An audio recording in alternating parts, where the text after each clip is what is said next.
pourquoi t'as pas mis une chemise le jour de la rentrée? C'est pas qu'on met une chemise le jour de la rentrée? Bonjour tout le monde, bienvenue Bologne, j'espère que vous allez bien. Aujourd'hui on se retrouve pour une nouvelle vidéo pour voir la différence entre l'école en Arménie et en France. Si vous êtes là pour découvrir des nouvelles choses, la culture des autres pays, alors n'hésitez pas à regarder cette vidéo en entier car ça va être très intéressant. Et d'ailleurs, tant que j'y pense, n'hésitez pas à consulter ce site aramiscouture.com. C'est le site à mes parents qui propose des ventes en ligne de différents accessoires, des sacs, des casquettes, des pochettes. Même il y a des pochettes avec les motifs arméniennes. Le tissu vient de l'Arménie et c'est fabriqué en France. C'est le premier lien dans la description. Il ne reste pas beaucoup d'exemplaires comme ceci. Alors, n'hésitez pas à consulter la description et visiter ce site. Alors, bon visionnage. Allez, c'est parti! Les classes. Comme vous savez, les classes en France commencent de CP à CM1, ensuite de 6e jusqu'à 3e, et puis si on va au lycée, de seconde jusqu'à terminale. Mais en Arménie, ça commence de 1 et ça se termine jusqu'à 12 ou bien 11. Ça dépend de la réforme actuelle. L'école primaire en France, c'est de CP1 à CM1 et en Arménie, c'est 3 ans. C'est les 3 premières années. Ensuite, ça commence comme le collège, ensuite c'est le lycée, mais il n'y a pas de changement. On reste dans le même établissement dans certains cas. Peut-être pour la partie de lycée, il y a des établissements qui proposent la partie lycée, mais souvent on reste dans la même école pendant 10, 11 ou bien 12 ans. Alors, il y a une année c'est 11 ans, l'autre année c'est 12 ans. Alors, j'ai eu ce changement pendant ma scolarité. Quand j'étais en deuxième année, c'est-à-dire en CE1, je suis passé directement en quatrième année car la réforme a été changée en 12 ans. Du coup, je n'ai pas fait une année de troisième. Donc, voilà, je n'ai pas été en troisième année. Donc, je suis passé au quatrième année, mais le programme c'était le même. Donc toute ma classe, avec toute ma classe, on est passé en quatrième année. Alors la réforme, ça a concerné à ceux qui allaient reprendre l'école l'année prochaine. De 6 ans, ça passait à 5 ans. C'est pour ça qu'ils avaient fait de 11, ils ont fait de 10 à 11 ans ou bien de 11 à 12 ans. Voilà, c'était ça l'explication. Mais vous savez, quand je suis arrivé en France, je me disais, tiens, alors si je suis en 6e, et du coup, en Arménie, ça ressemble à 6. Donc, ok, on a compris que de CP à CM2, c'est 5 ans. Ça fait 1, 2, 3, 4, 5. Ensuite, la 6e année en Arménie, c'est le 6e au collège. Ça se ressemble. Ensuite, je me suis dit, ok, bon, ça va être 7, 8, 9, 10. Maintenant, ça descend. Ça descend 5, 4, 3, 2. Pourquoi ça descend? Je me posais tout le temps la question. Ok, on commence de CP, C1, C1, 2, C1, C1. Ensuite, on a 6e, ensuite ça descend. 6e, ça correspond, mais ensuite ça descend. Alors, quand mes proches me demandaient...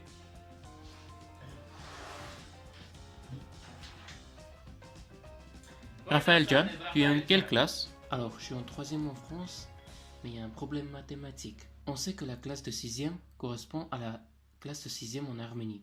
Alors, la 5e en France, c'est le 7e en Arménie. Le 4e en France, c'est le 8e en Arménie. Et le 3e, c'est le 9e en Arménie. Il ne sait pas, il est en quelle classe? J'avais sauté une classe avec toute ma classe à cause du changement de l'éducation. Et puis, au lieu d'être en 4e en France, j'étais en 5e par rapport à mon âge. Alors, le comportement en classe. Alors, en Arménie, pour lever la main, il faut faire comme ceci. Ensuite, on a l'autorisation pour parler. Et ensuite, on doit se lever pour s'exprimer. Alors en France, c'est pas pareil. Donc on lève la main comme ça. On n'est pas obligé de se lever. Alors quand je suis arrivé en France, je levais la main. Ensuite, je me levais. Je voulais me lever. Après, les gens ils me regardaient bizarrement. Et le prof disait assis-toi. Donc voilà, j'avais pas compris pourquoi je devais pas me lever. Et voilà, mais c'était juste une seule fois. Après, j'ai compris. Les salles de classe et les élèves. Alors, les salles de classe pendant 10 ans, non, pas pendant 10 ans, peut-être pour la partie primaire et puis Pour la suite, on avait les mêmes classes, donc on va dire pendant 7 ans, la plus grosse partie. On restait dans la même salle de classe et sur la porte, c'était marqué notre salle. Mais je crois avec le coronavirus en France, ils ont fait le même système. Ça sera à les profs à se déplacer, de venir de salle en salle. Et quand je suis arrivé en France, donc vous le voyez, c'était un petit peu bizarre pour moi. Je savais que c'était dans les universités que ça se passait comme ça. Que c'est aussi le cas dans les collèges, je ne savais pas. Alors, 10 ans ou bien 7 ans dans la même salle, mais vous ne savez pas le pire ou bien le meilleur, je ne sais pas, c'est le point de vue de chacun. Alors, 10 ans avec la même classe, avec les mêmes gens.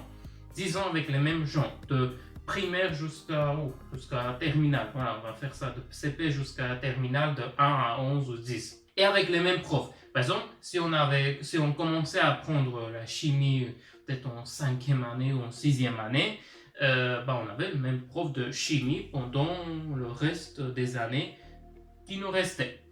Et c'est pareil, par exemple pour le primaire, on avait juste un prof et ensuite ça changeait, on avait notre prof principal. Même le prof principal, c'était pareil pendant tout au long de l'année. Donc, dans une même salle, avec les mêmes élèves et avec les mêmes professeurs.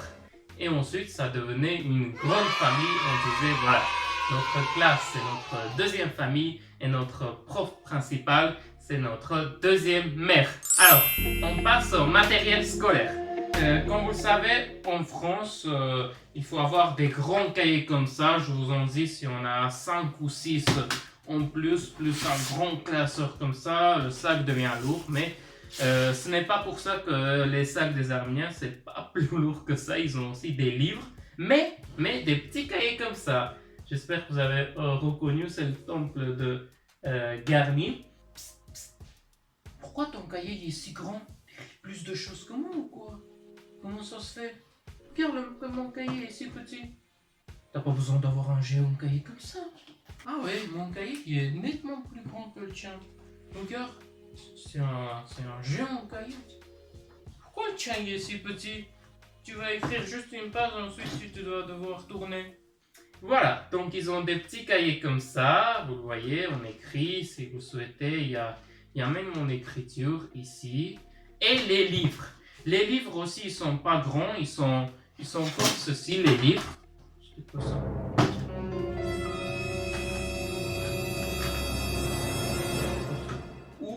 Ouvre la boîte.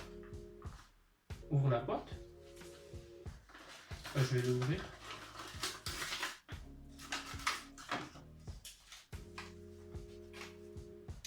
Ne pas retourner la feuille derrière toi. C'est écrit ça. Ah, ne pas retourner. Qu'est-ce que c'est que ça? Attends.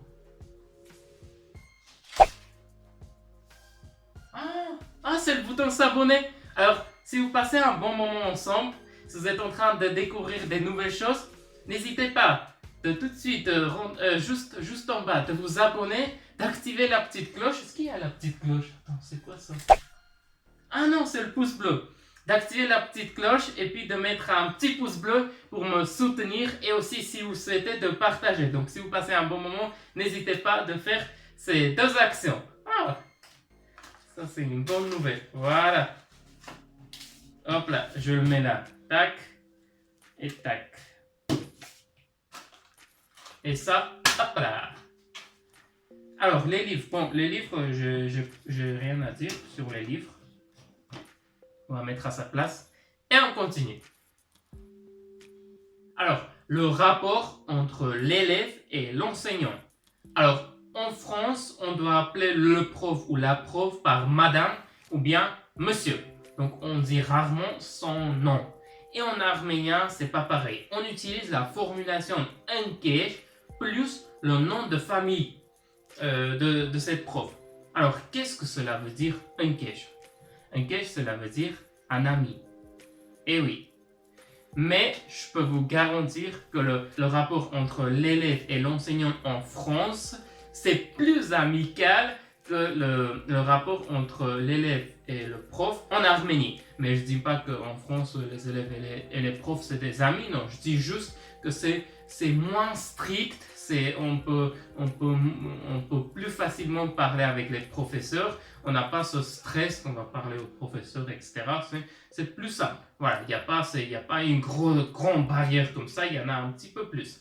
Mais c'est marrant quand on dit un keer et puis le nom. Par exemple, le mien, ça sera un keer Javedian. Donc, si vous vous retrouvez en Arménie, vous devez faire des études, vous devez dire un keer plus le nom. Les cours et les devoirs. Alors, comment se déroulent les cours en Arménie? En Arménie, pour faire les cours ça dure 45 minutes, ensuite 5 minutes de récréation. Donc, on a à chaque fois 5 minutes de récréation, contrairement en France, que c'est 5 minutes, ensuite c'est 10 minutes. Donc, on a juste une récréation de 10 minutes pendant le midi. Et ensuite, ça s'enchaîne. Donc, les cours, il y a 3 parties distinctes. La première partie, en fait, ça pourrait être mélangé. Juste, je présente les 3 parties. La première partie, c'est le prof qui explique le cours, le prochain cours. Et la deuxième partie, on fait les exercices. Et la troisième partie, c'est qu'on doit raconter le cours. Alors, qu'est-ce que cela veut dire raconter le cours? Quand le prof explique le cours, par exemple un chapitre, et ensuite, nous, on doit raconter le cours aux prochaines fois qu'on va retrouver ce cours-là. Par exemple, si on a ce jour-là histoire, géo, car les matières c'est séparé. Nous avons une prof d'histoire, une prof de géo, une prof de chimie, une prof de physique. Tout est séparé. Il n'y a pas une prof d'histoire, géographie. Tout est séparé. Concernant les matières, nous avons l'histoire de l'Arménie et ensuite l'histoire du monde. Par exemple, ce jour-là, si on a chimie, physique, l'histoire du monde, et puis on va prendre un autre cours. Donc voilà, quand on a ces matières-là, il faut apprendre ces cours pour être prêt à réciter. Donc si vous le dites, vous avez un chapitre d'histoire, de géo, de chimie et de physique de ce jour-là, et vous devez réciter, vous aurez vraiment une chance sur 2, ou bien non pas une chance sur 2, au moins une chance dans ces journées de réciter l'un de ces matières-là. Alors, vous allez me dire c'est facile. Non, c'est pas facile. Si vous avez 3 chapitres à apprendre en histoire, en géo, ensuite en chimie, de connaître toutes ces formules-là, pour le jour suivant, ça devient vraiment compliqué. Ensuite, je ne parle pas aux exercices qu'on pourrait éventuellement faire en maths. Par exemple, on dit vous allez faire les 15 exercices de ça, ça. Et voilà, donc c'est la partie le plus compliquée en Arménie dans les études, c'est la partie que tout le monde craint le plus. Et pour les petites anecdotes, j'ai déjà pleuré pour chimie pour ne pas aller en cours. Et j'ai réussi, je me disais, j'ai pas fait mes exercices, je peux pas. Et je pleurais, du coup mes parents ils m'ont laissé de ne pas aller à l'école ce jour-là. Tellement les devoirs ils sont stressants, ils sont difficiles, que c'est la partie le plus dure. Ensuite, seconde anecdote, en géo, en 3-4 tentatives, après que le prof il m'a appelé, j'ai pas réussi à réciter le cours, et ensuite, la semaine suivante, c'était en hiver, j'étais en train de descendre les escaliers de mon appartement, et je suis tombé. Et en train de tomber, j'étais content. J'étais vraiment content parce que ce jour-là, c'était le jour où j'avais la géographie en Arménie et je ne devais pas y aller. Quand je suis tombé, j'avais tout mon visage qui saignait, etc., ma bouche, etc. Mais j'étais content.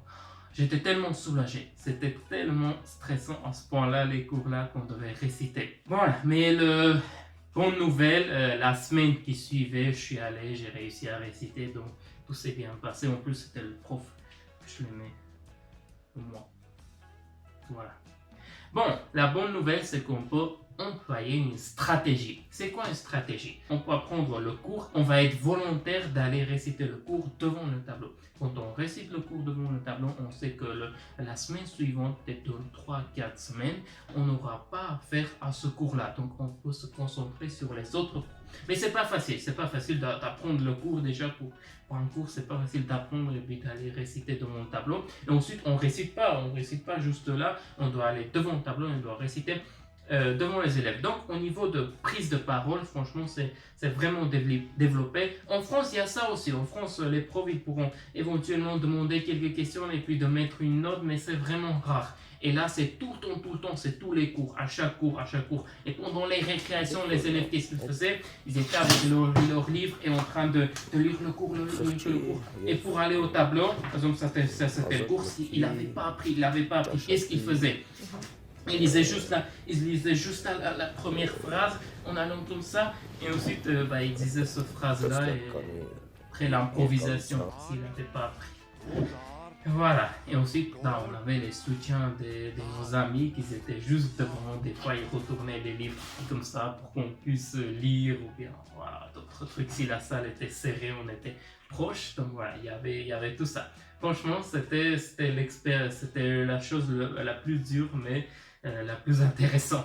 Voilà. Donc rassurez-vous, il n'y avait pas tout le monde qui devait raconter le cours, c'était 2 à 3 élèves, donc ça durait entre 10 à 15 minutes. Ensuite, c'était à la prof de raconter le chapitre suivant. Alors, les fêtes, on va changer complètement le sujet, on va parler les fêtes. Mais il y a un point commun, c'est la prise de parole que j'apprécie vraiment, où c'est bien développé en Arménie. Alors, c'est quoi les fêtes? Les fêtes, les cérémonies, les quelques pièces de théâtre, des contes pour les enfants, par exemple le chien et le chat, avec les rôles, le narrateur, etc. Chaque prof, pas chaque prof, mais certains profs, ils avaient des obligations à réaliser avec leur classe, un petit événement où les élèves devraient être sur la scène et de reproduire quelque chose d'intéressant. Ça pourrait être intellectuel, ou bien des contes pour les enfants, pour certains nombres de domaines, la physique, la chimie, peut-être raconter la biographie de quelqu'un. Bref, c'était la prise de parole devant les professeurs, les directeurs, les parents et puis certaines classes qui étaient présentes à ce moment-là, qu'ils avaient le droit. Donc, durant une année, on avait peut-être 3, 4, même 5 des événements comme ça. Des fois, ça s'enchaînait. Peut-être pour le début de printemps, ils organisaient à ça. Donc, il y avait des événements, peut-être pour le Noël, le début de printemps, pour l'automne, avec les feuilles multicolores, intéressant. Franchement, ça, c'était la partie que j'appréciais vraiment. J'aimais bien. Donc, chaque élève, il avait la possibilité de s'exprimer. Et ensuite, voilà, c'était vraiment intéressant. Là, vous allez voir un petit extrait d'un de ces fêtes où j'étais en train de prononcer une poésie quand j'étais petit, il y a de plus de 10 ans. Allez, bon visionnage!